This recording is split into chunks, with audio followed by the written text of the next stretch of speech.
ప్రైవేట్గా జాబ్ చేస్తుంది విశాఖపట్నంలోనే. వీళ్ళది నేటివ్ అమలాపురం, అయితే విశాఖపట్నంలో స్థిరపడ్డారు. పాప చాలా బాగుంటుంది, హైట్ 5'2".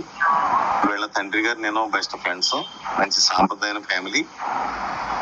ఈ అమ్మాయికి అనుకూలమైన మ్యాచ్ మీలో ఎవరి దగ్గరైనా ఉంటే నాకు పంపించగలరు. ఇదండి అమ్మాయి. కాపులు అంటారు, భలే జనాలు అంటారు. ఈ అమ్మాయిది ఈస్ట్ గోదావరి అండి. ఈ అమ్మాయికి ఆంధ్ర తెలంగాణ ఎక్కడైనా ఇస్తారు, ఓసీ బీసీలో మాత్రమే ఇస్తారు. మంచి మ్యాచ్ ఉండి ఈ అమ్మాయికి దగ్గర అబ్బాయి ఉండి కావాలనుకుంటే మ్యారేజ్ బ్యూరో నెంబర్కి సంప్రదించండి. పొద్దున 9 గంటల నుంచి సాయంత్రం 6 గంటల వరకు రిజిస్ట్రేషన్ అనేది కంపల్సరీ చేసుకోవాలి. ఈ ఆఫర్ నడుస్తుందండి శ్రావణ మాసం వరకే. తర్వాత మళ్ళా ఫస్ట్ నుంచి రిజిస్ట్రేషన్